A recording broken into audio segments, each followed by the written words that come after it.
우리는 지난 시간에 이 오병이어 사건을 살펴보았습니다. 이 사건을 통해서 여러분 예수님께서 하신 말씀이 무엇입니까? 모두 다 배불리 먹었다라는 겁니다. 하나님 나라는 부족함과 결핍과 차별이 없는 나라이다라는 거죠. 여러분 이것은 교회의 존재의 목적이기도 합니다. 주님께서 이 땅에 교회를 세우신 목적은 무엇입니까? 세상이 보기에는 부족함이 많은 사람들, 세상이 보기에는 결핍이 많은 사람들이 와서 우리 하나님이 주시는 영원한 생명과 참 소망과 참 기쁨을 맛보게 하시려는 것입니다. 그래서 교회가 이 땅에 소망이 될 수 있는 것이죠. 동일합니다. 하나님이 우리에게 주신 사명은 무엇일까요? 우리를 통해서 이 땅에 오병이어 기적을 보이라는 것입니다. 주님이 함께 하시면 모두가 배불리 먹는 그 역사가 우리를 통해서 반드시 일어날 것임을 여러분 믿으시길 바랍니다.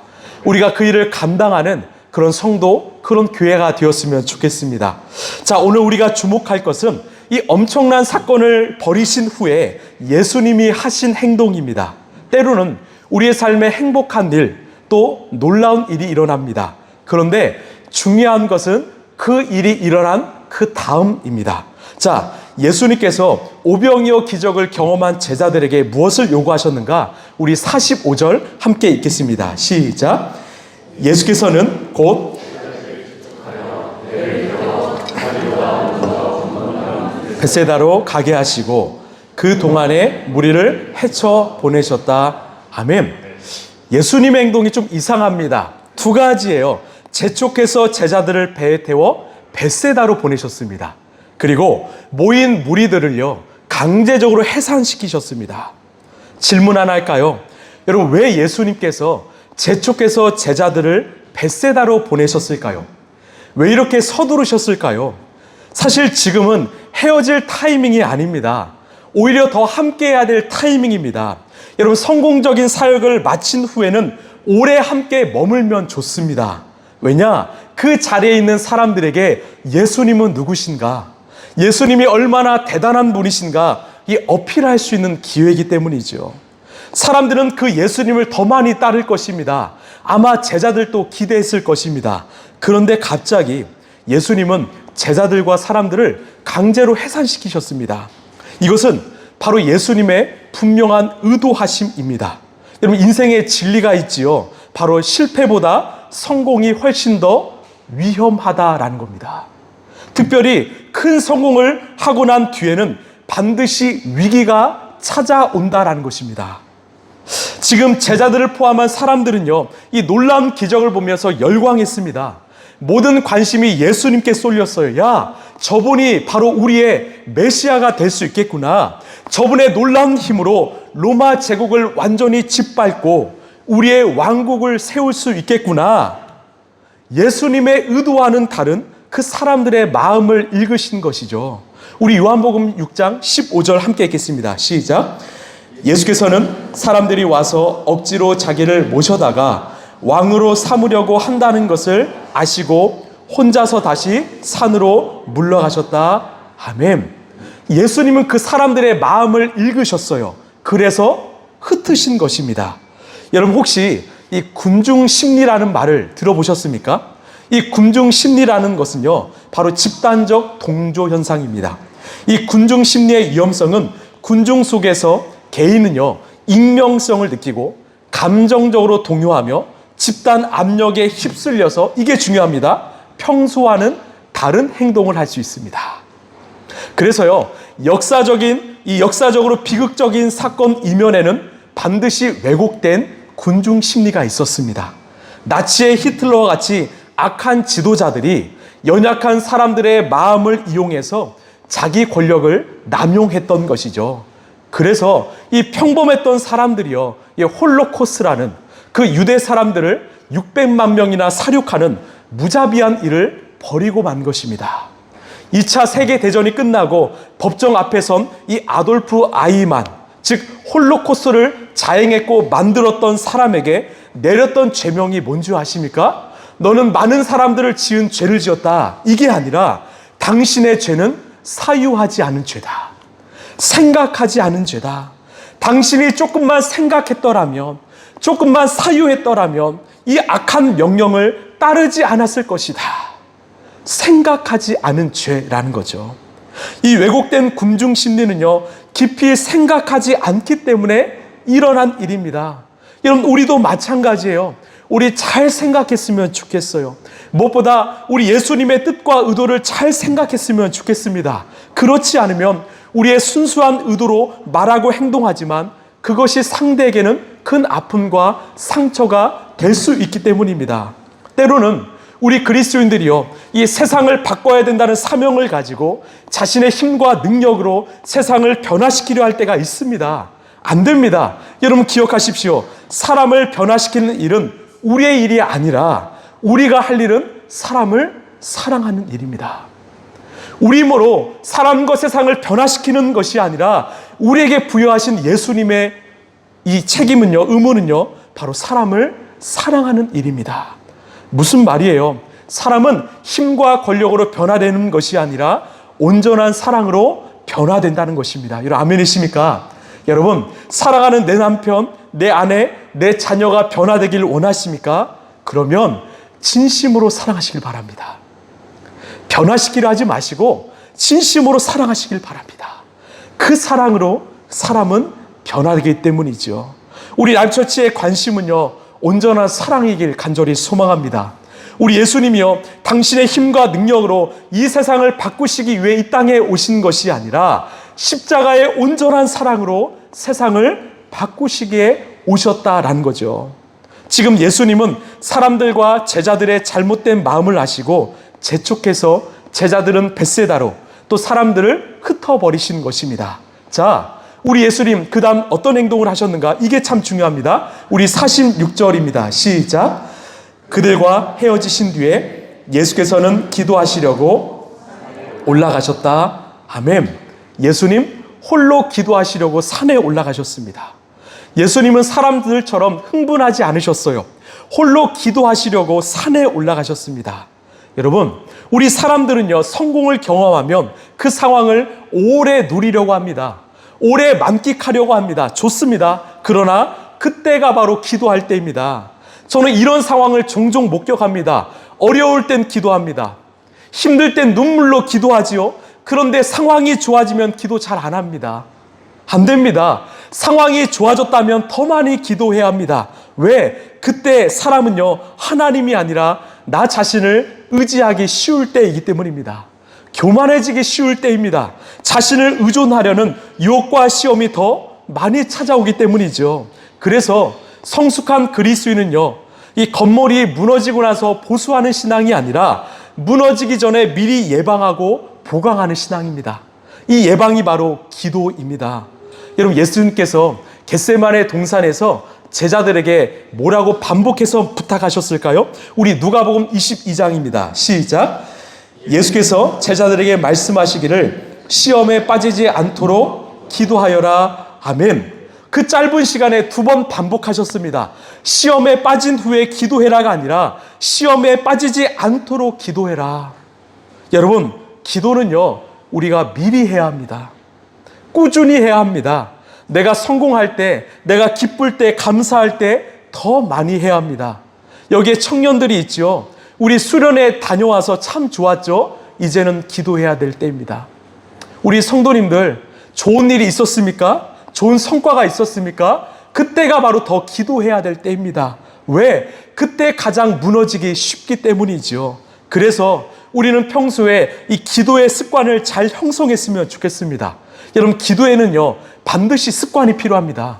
자연스럽게 되지 않습니다. 예수님도 습관에 따라 기도하셨지요. 2가지입니다. 기도의 시간을 확보하시고 기도의 자리를 확보하시길 바라요. 그리고 기도하기 전에 무엇보다 말씀을 묵상하시고 기도하시길 바랍니다. 그 습관이 저와 여러분의 인생을 반드시 지켜줄 보호막이 될 줄로 믿습니다. 우리 예수님 끝까지 흔들리지 않고 승리하실 수 있었던 비결은요, 바로 기도의 습관이었음을 기억하시고, 여러분 바쁠수록, 여러분 좋은 일이 많을수록 더 기도하시길 바랍니다. 자, 오늘 예수님께서 이 말씀을 통해서 우리에게 2가지 메시지를 주시는데요. 첫 번째, 우리 함께 읽어볼까요? 시작. 인생에 찾아오는 고난에는 분명한 메시지가 있다. 자, 우리 47절, 48절입니다. 시작. 날이 저물었을 때 제자들이 탄 배는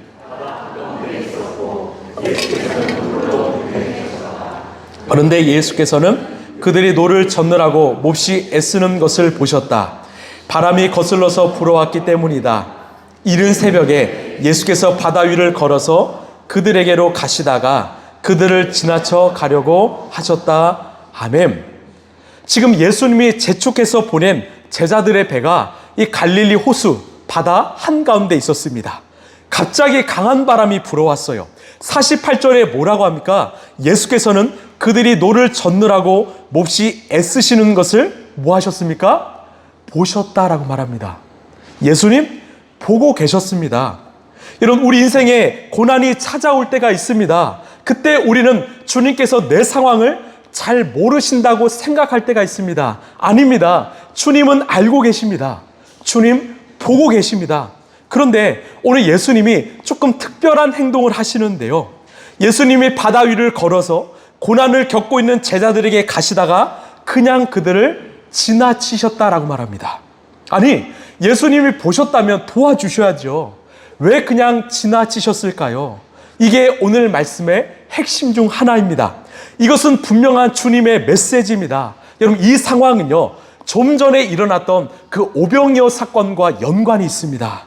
자, 이 제자들은 목자를 잃어버리고 방황하는 영혼들을 대해서 어떻게 대했습니까? 그냥 외면하려 했습니다. 예수님, 우리에게는 돈이 없습니다. 그냥 알아서 그들이 저녁 식사를 하게 해주십시오. 그 영혼을 향한 긍휼, 컴패션이 없었습니다. 그냥 사무적으로 대했고요. 계산기를 두드렸지요. 그 모습을 우리 예수님이 그대로 보여주신 거예요. 어려움에 처한 제자들을 외면하신 예수님, 그냥 지나치시는 예수님을 보면서 제자들이 어떤 마음을 가졌을까요? 예수님, 제발 저희를 외면하지 말아 주십시오.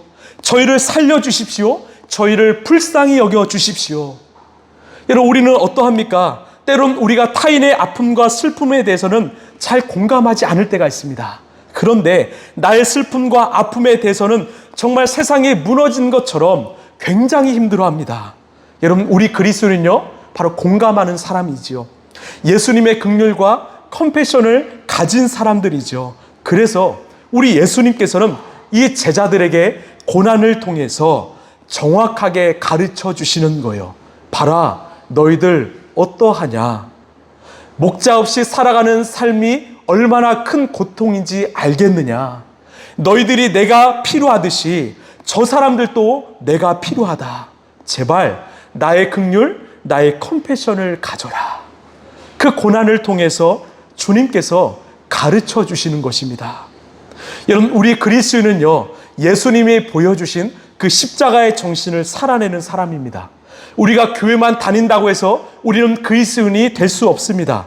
진짜 그리스도인이란 이름처럼 예수님을 닮아가는 사람들, 십자가의 정신을 살아내는 사람들입니다.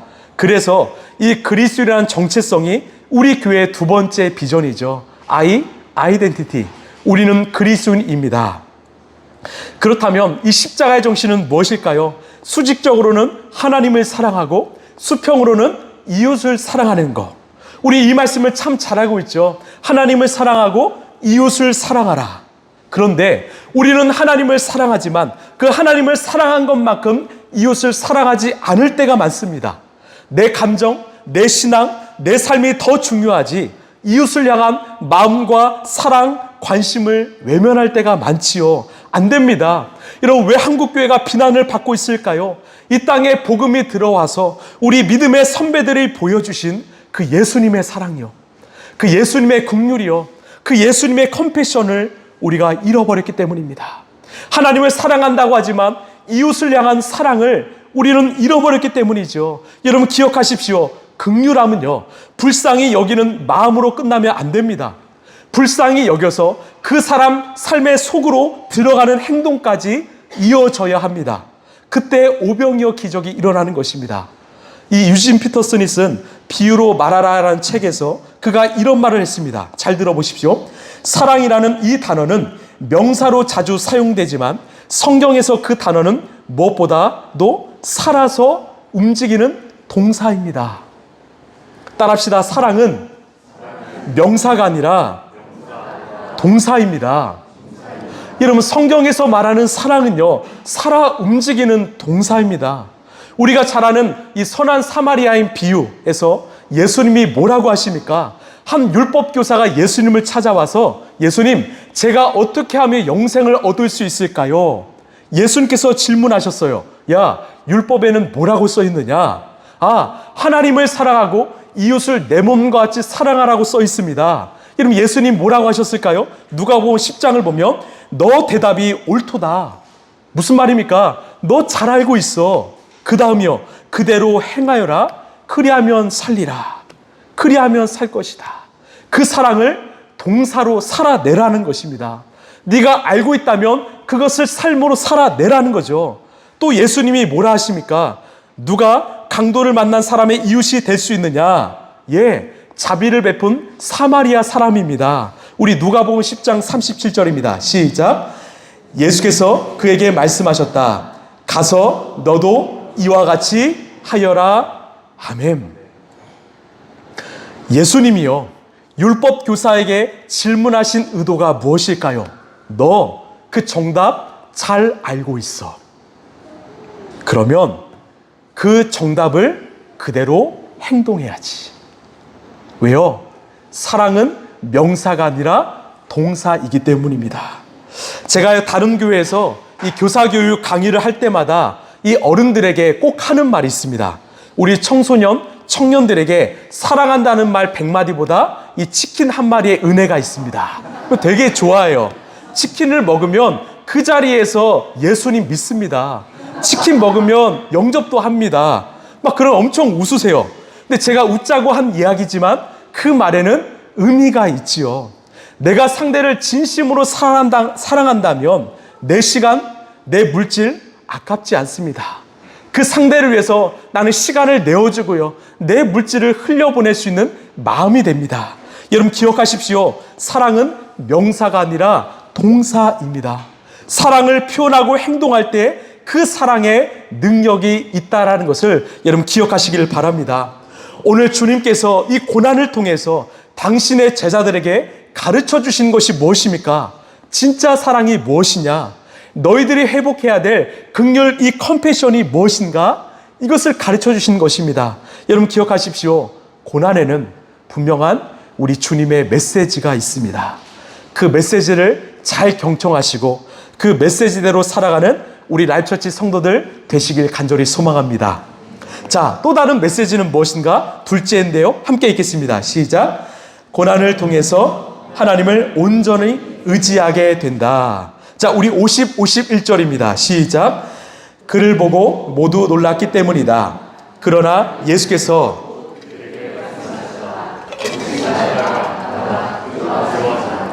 그리고 예수께서 그들이 탄 배에 오르시니 바람이 그쳤다. 그래서 제자들은 몹시 놀랐다. 아멘. 51절을 보면 예수님께서 그들이 탄 배에 오르시니 바람이 그쳤다라고 말합니다. 무슨 말이에요? 이 제자들이 겪고 있는 그 문제 해결은요, 제자들에게 있지 않고 우리 예수님께 있다라는 겁니다.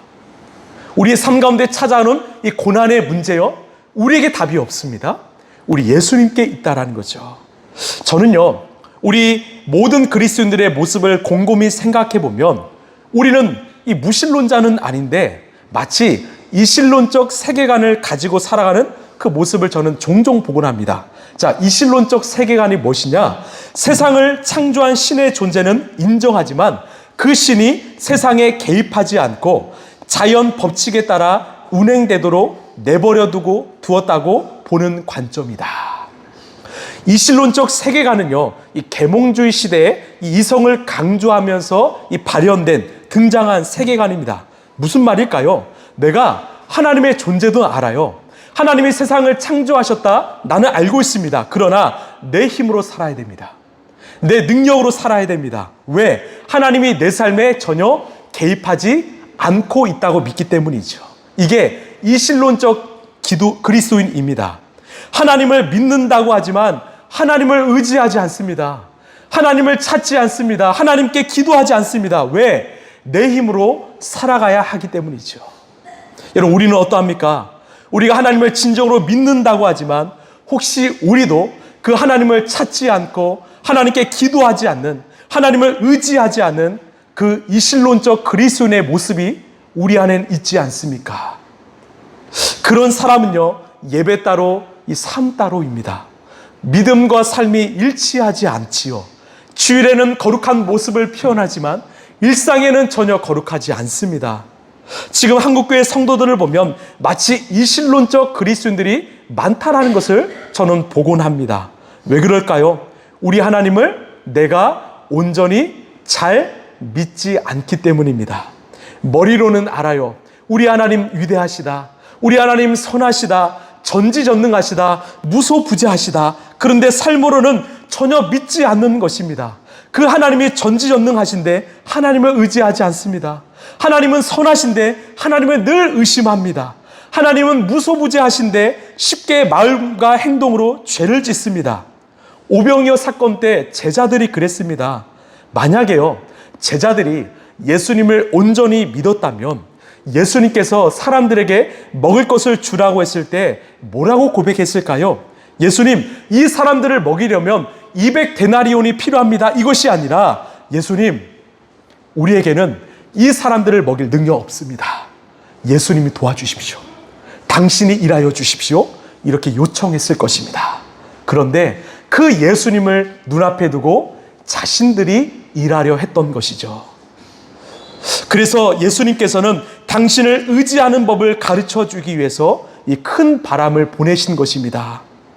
그래서 이 같은 본문인 마태복음 14장 25절을 보면 이렇게 말합니다. 밤 사경에 예수께서 바다 위로 걸어서 제자들에게 오시니. 이 밤 사경은 오늘날로 환산하면 새벽 약 3시에서 6시 사이입니다. 예수님께서 그 칠흑같이 어두운 새벽 3시에 찾아오셨습니다.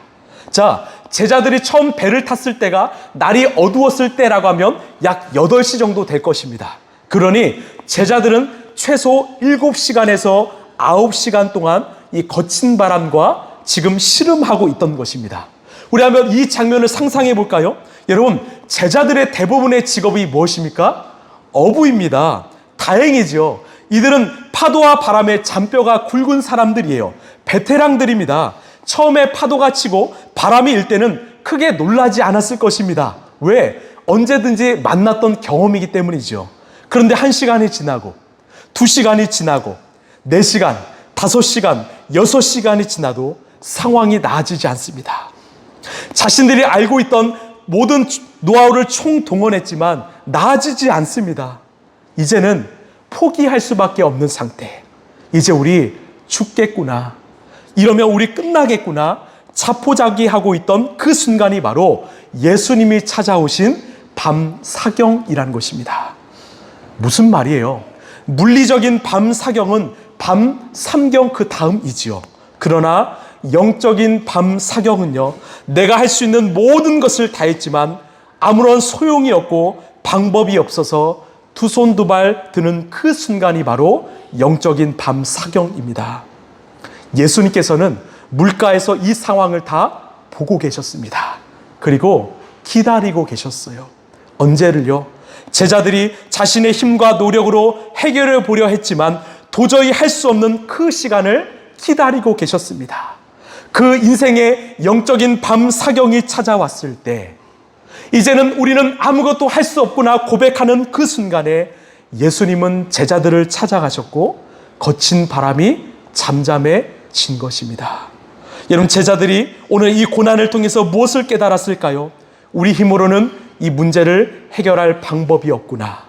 우리가 할 일은 예수님을 의지하는 것이다. 예수님께 맡기는 것이다. 우리가 살다 보면 내 힘과 능력으로 살려 할 때가 참 많습니다. 내 고집이요, 내 뜻, 내 계획대로 살려 할 때가 참 많습니다. 예수님이 내 앞에 계시지만 그 예수님을 찾지 않고 예수님을 의지하지 않을 때가 참 많습니다. 그럼 우리 예수님 어떻게 하실까요? 우리를 너무나 사랑하시기 때문에 우리의 삶을 잠시 흔드십니다. 이게 우리가 경험하는 고난이지요. 왜 힘드실까요? 우리는 양과 같아서 목자 없이는 살 수 없기 때문입니다. 그 고난을 통해서 우리 예수님을 다시 찾고 만나고 의지하게 하시려는 것입니다. 그래서 이 C.S. 루이스는 이 고난은 하나님의 확성기라고 말했지요. 이 고난을 통해서 나는 다시 하나님의 음성을 들을 수 있었다. 다윗은요, 고난은 내게 유익이다라고 말하지요. 이 고난을 통해서 나는 하나님을 다시 볼 수 있게 되었다. 그래서 저는 오늘 이 고난을 이렇게 정의 내리고 싶습니다. 고난은 우리를 포기할 수 없는 하나님의 아픈 사랑이다. 다시요, 고난은 우리를 포기할 수 없는 우리 하나님의 아픈 사랑이다. 저는 오늘 말씀을 준비하면서 참 조심스러운 마음이 있습니다. 이 자리 가운데 정말 힘든 인생의 고난을 통과하고 계시는 분에겐 이 말이 때로는 상처가 될 수 있기 때문이죠. 그런데 저 역시도 그 고난의 시간을 보내고 있을 때, 그래서 하나님에 대한 회의와 이 원망이 가득할 때 제가 참 이 존경하는 목사님이 제게 이런 말을 해주셨어요. 누리야, 너 욥 알아? 욥은 성경에서 의인이라고 하지만 자신에게 찾아온 고난 정말 힘들어했단다. 욥기를 보면 그 욥의 고백이 은혜로운 것 같아? 아니야. 욥처럼 하나님을 많이 원망한 사람은 없어. 때로는 크게, 때로는 무례하게도 항변했어. 그런데 욥이 잘한 게 뭔지 알아? 바로 하나님을 떠나지 않았어. 하나님, 왜 내게 고난을 허락하셨습니까? 하나님 너무하십니다. 하나님 참 속상합니다. 그렇게 그 고백과 항변을 하나님 앞에서 했다라는 거야. 그리고 그 고난의 터널을 통과했을 때 욥이 뭐라고 고백한 줄 알아? 욥기 42장 5절을 보시면 주님이 어떤 분이시라는 것을 지금까지는 제가 귀로만 들었습니다. 그러나 이제는 제가 제 눈으로 주님을 뵙습니다. 누리야, 욥은 그때 진짜 하나님을 알게 되어서 지금까지는 사람들이 말했던 하나님을 귀로만 들어왔지만 이제는 자신의 눈으로 하나님을 보게 된 거야. 또한 하나님이 자신을 한 번도 떠나지 않았다라는 것을 보게 된 거야.